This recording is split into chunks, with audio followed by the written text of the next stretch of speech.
welcome back to the Anything Goes with Jackson Neill podcast. Thank you so much for tuning in.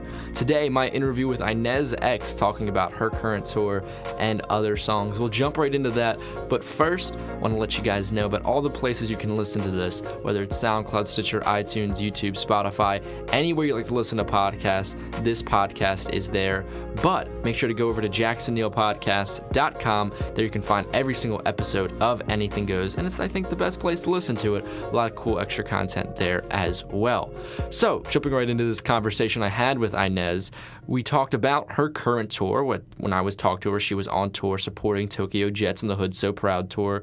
Also, some of her latest tracks, and just what else she's been working on recently. She's had a lot of stuff going on, from tours to other music videos, things along that line. So it's a really kind of cool, free-flowing conversation with Inez, where she talks about all of that and just how she's feeling headed into the rest of 2019. How's the tour been? The tour has been pretty amazing. I mean, tour life, stressful, but amazing, Exactly. Just really a lot going on. I wish we have a camera guy, but it's been so busy, and I keep on saying, the only thing I regret is not recording, everything, because we would literally have a reality show, and it would be epic, because there was a lot that went down, but good stuff, bad stuff, everything. So I guess you're right, wrapping it up right about now, right? You're on the end stretch? Yeah, we're doing the last few shows on the West Coast right now. Phoenix and LA and Santa Cruz and Oakland. Yeah, so it was a nice little about month-long tour for you here in April, right?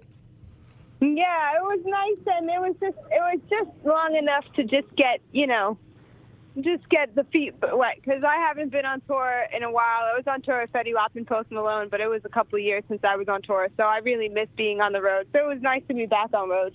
Yeah, certainly. So I kind of want to jump into your, you've released 2 tracks this year, Lick on Me and Me Too so far. I'm going to ask you, why those tracks in 2019? I really started off in making really pop music, and I love pop. I always love creating that kind of sound, but people constantly would meet me and be like, oh, I didn't know you were from New York, or I didn't know you were Middle Eastern, or I didn't know this, I didn't know that. And I felt like I had to really own who I was in my music, and I really wanted to show a different side of me. And I love urban music as much as I love pop music. And I really wanted to establish the fact that I want to be unpredictable. You don't know if I'm going to come out with an urban track or a pop track, but either way, it's going to be fire, So it's kind of like I wanted to break my own barriers, break my own rules, and do something new and different, and really own who I am and be unapologetically me, Yeah, exactly. And especially, like you said, being from New York, I mean, you think about urban music and whether hip-hop, rap, and all that kind of stuff, and that's the birthplace of it all. Exactly. And I mean, we kind of sampled Nuck If You Buck, and I'm performing Nuck If You Buck, a little breakdown when I do Lick on Me on tour, and that's real New York music, so it's kind of really getting to the nitty gritty of it all. And I think, I wanted to get pretty much my street cred up, because I do have a ratchet side, and people didn't know that about me. So it's nice to be able to show my diversity and show that I could do this and that. And there's no, I don't want to be limited or put in a box with genres or anything like that. You know what I'm saying? My favorite artists don't have genre limitations, so I don't want to be limited to genre either. So I think that was what this was my point of establishing, Mm-hmm. Exactly, yeah. This is a great time in music to kind of be genreless and find your own path by molding different sounds together. Exactly, and not being limited by anything. And right now, it's just kind of a time where it's establishing your own is really important, and distinguishing yourself with, amongst others, and showing how diverse you are. And I think something that really solidified that is owning my Middle Eastern side and being able to be like, yeah, I'm Middle Eastern, but I'm modern Middle Eastern. I got my ratchet sides, I got my dope sides, I got my serious sides, and I think it's establishing that as something unique and different and dope, Mm-hmm. And as an artist who now, you've been doing this for several years now. Did you find it? I guess I'm kind of asking, what made you realize that you wanted to incorporate the more of your background into your music, and your Middle Eastern side, or your New York roots in your music? What made you decide I want to incorporate this more into my musical career? I think it was just realizing that that's something that really distinguishes me amongst everybody else. And I think, the fact that I am Middle Eastern and is what makes me different. And I think it's dope to own how you are different. And I think for a long time, people told me, it's too political, it's too controversial. Don't tell people that you're Middle Eastern. Don't do that. Don't do that. And people were telling me that for a long time. And it kind of got in my head, and I got to a point where I was like, you know what? F that. I'm not listening to them anymore. I'm doing what I want. I'm doing what I know feels right. And I feel like there's a lot of girls like me that aren't able to identify with anyone, so I want to give them someone to identify with. And that was pretty much my goal. And I love hearing all kinds of different girls tell me, you make me feel empowered and you make me feel like I can do anything. And I love hearing things like that because it's pushing the bar and, being unapologetic. And really, I love that saying that well-behaved women rarely make history. And I love pushing the bar. It's something that I really enjoy. So that's something that, we're doing. We're making history, Exactly. And I mean, I guess my next question would be, how does that feel to finally be able to own up to that after those people telling you, yeah, maybe you shouldn't bring this up. And now you're saying, screw that. I'm going to bring it up and make it at the forefront. How does that feel to be able to say that? I think it's super empowering, and I think people feel that, and I think that people identify with that, and I love that so much. I think people are always empowered by somebody who is like, F what you say, I'm going to do what I want and what I feel is right. And as an artist, that's something that we really have to own, and we really have to be unapologetic about. And there's a lot of people in the industry and a lot of people that will tell you, don't do this, don't do this, do this, do this. And as an artist, you got to really be like, own your own voice and be like, no, this is who I am. This is what I'm doing. I don't care what anyone says. I don't care if people feel some type of way. This is what I'm doing. And there isn't always a master plan involved. People might think about it and be like, oh, what are you doing? What are you saying? But, there's a master plan to it all. Exactly. You got to have that. You got to have it all planned out. And the next step, it's a chess game, not checkers, right? Exactly. I always say that. That's one of my favorite things. So I want, you're talking about kind of empowering and your creative vision, and I think a really good example of that is your latest video for Me Too. I saw it was self-directed. Can you tell me a little bit about the process behind directing your own music video? So basically, I kind of got tired of waiting for people and empty promises, and I kind of was like, you know what? Another thing, I was like, you know what? Another level of empowerment. I was like, I'm taking control. I'm taking the power in my own hands. And me and my best friend, who I've known since I was 19, Sindo, he has been my video guy for years, since New York days, and he was in LA, and I was like, listen, I'm going to rent out this equipment, you're going to shoot this video, I'm going to come up with the concept, and we're doing it. And literally we did that. Like literally, I said the concept, we created a treatment, and literally within a couple days I rented out all the equipment and we did it. We shot it, I rented out the location, I just did everything, pretty much produced it myself. And I've been in the game for a while. I've had these big productions and I've had these big things, and that's great, but sometimes as the artist, you just want to fulfill a vision, and you don't need all of that. Sometimes it's just about bringing your friends together, getting some equipment, shooting the video, and making it what you want it to be. And I love the rawness of it. I love my music video for Love Is was a huge production, huge budget, bunch of actors, dancers, all of this stuff. And for this video, it was, smaller budget, but it was smaller.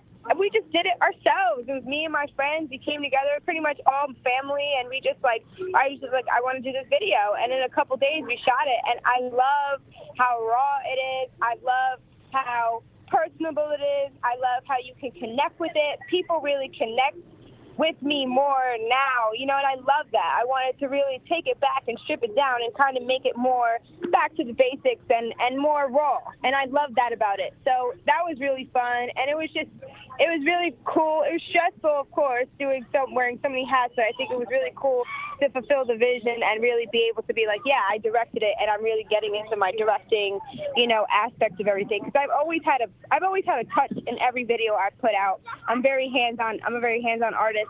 But to be able to direct the whole video was a new experience for me, and really to be able to call the shots and say how I wanted the shots to be done. It was a new experience, but I'm really excited to see how I can explore and develop. And I worked with Riveting Entertainment recently on a video that's going to be coming out soon, and even I kind of co-directed that one too. So it's really cool to be able to get into my directing as well and be able to really fulfill my vision.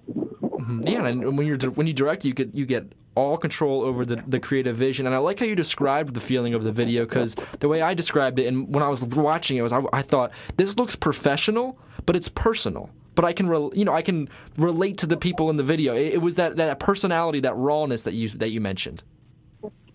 Yeah, I love that. It's good to strip it down, because honestly, I started off in pop music. I started off with these big budgets, and it's really cool. I can always, I've shown my diversity by doing that. And then by being able to strip it down, make it more raw, make it more personable, I can also do that too, So it shows my different sides, and I love that. I can always switch back to my big budgeted videos and do the big pop songs. I can switch back on that anytime now, and that's awesome. But I want it to be able to be more, personable, more relatable, and more raw, because that's really who I am. I'm a really raw person, and I want people to be able to feel that. Mm-hmm, exactly, and I think it really comes through in the video for me too. So you mentioned you were working on this other kind of video with the other company. Just what are some of the things you're currently working on right now?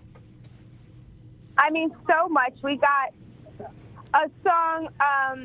My new single, Boss, is going to be coming out May 1st, and I shot that with Riveting Entertainment. The video is a movie. I'm so excited about that. That's a bigger budgeted video, a little more bossy, which I'm really excited about showing. And then we also have my single, Candy, coming out with a really big feature. That's going to be a surprise. I'm really excited about that, because I've been releasing singles that are just solo, and I'm really excited about having another big feature.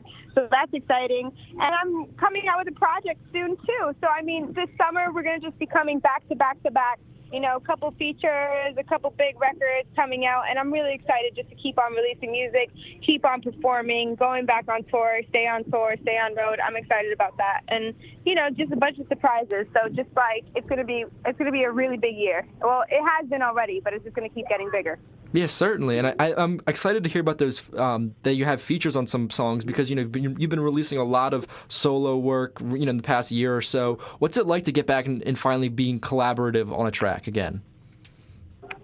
I mean, I love collaborating with amazing artists. Like, I love collaborating with different people. I love getting a different vibe. I always can collab. I think it's cool to be able to have your own records and own your own records, and I think it's really cool to be able to have a couple features and have people, that different perspective. I love having guys on the records to be able to get that guy and girl kind of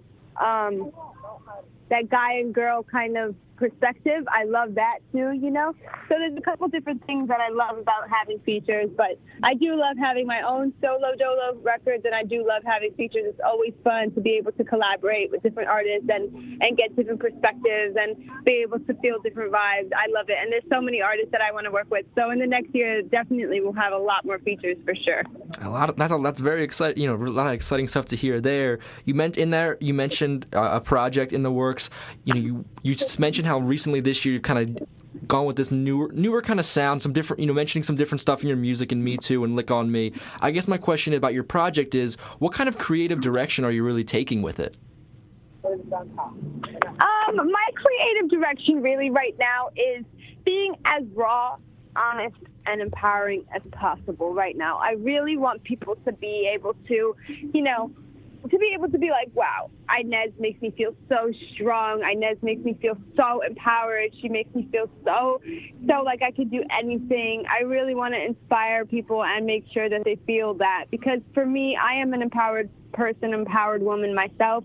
And I have fought for my independence and my empowerment, and I feel like it's something you constantly have to fight for. And, I feel like self-love and self-empowerment is the most important thing that we can have as humans, and we all need to be reminded of that. So I feel like my job as an artist is to remind people about how powerful they are and how amazing they are and just how inspiring they all are. And I think that I just want to lead by example. And I want people to be able to connect with me and be able to feel that. So right now, that's my main goal in everything that I'm doing. And, it's nice to be able to perform and connect with people one-on-one and be able to really touch them and feel their energy. I think, just connecting with the fans is most important, and just being able to just feel that and feed off of that, So I think more than anything, that's just my goal right now. I love hearing people be like, wow, like you inspired me, touched me, you empowered me. That's my goal, especially with females, because I feel like, it's a female, it's our time, and it's a woman's world, and we're all realizing it finally. So I think it's the time for the woman to really be able to step into her power. And I think as a Middle Eastern ethnic woman, there's a lot of ethnic women who don't have much power. So I love being able to give a voice to all of those kinds of women across the whole world. Well, that's certainly an awesome message. It's really, really cool to hear all the stuff, all the empowering messages you have. My last question, I guess, when I ask you is just going forward, you have all this great stuff planned for 2019, just wrapping up this tour right now. How are you feeling about the rest of this year? I feel amazing. I feel like it's going to be a really, really big year. And I think that, it's really funny because I saw Little Nas X. He has my name, and it's so funny because I'm Inez X, and he's Little Nas X, and it's hilarious because he has the #1 song in the country. And I was just like, you know what? It must be a sign that really it's time. So I think this year is the takeover year, and really, making major moves, making major things happen. God willing, I want a #1 record in the country as well. And I'm going to keep going until I get that, and keep going until I'm on my own world global tour. So it's just about that. Oh, well, that sounds awesome. Well, thank you so much for doing this interview. Thank you so much. Again, a big thank you to Inez for coming onto the podcast. I had a really, really fun time talking with her. And remember, if you go down in the description, I have links to everything you need to know about her, whether it's following her on social media, such as Instagram, or checking out her latest singles, and as other tour dates she might have in the future. So make sure you check out and keep yourself up to date with everything that Inez X is up to through those links down there in the description.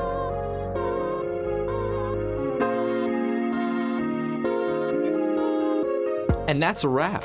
That'll do it for this episode of Anything Goes with Jackson Neill. Thank you so much for tuning in.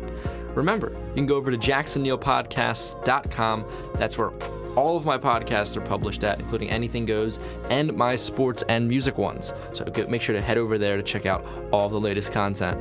Also, if you really liked this interview, if you really like my other interviews here on Anything Goes, head over to Patreon. There's a link down in the description where you can become a subscriber to the podcast for as little as about $3 a month. And there you get access to tons of bonus content from every single interview that I do, as well as some bonus content from my sports and music podcasts as well. The bonus content for this interview with Inez is already up. And, since I do this podcast by myself, it's hosted by myself, produced by myself, everything is a one-man team here, basically, over here at Anything Goes. So any little bit of support helps a lot. Thank you so much for that. Also, head over to my social media accounts at JacksonNeill20. There you can find the content I post on Twitter and Instagram. And that'll do it for this episode of Anything Goes. Thank you so much for tuning in. I'll see you all next time.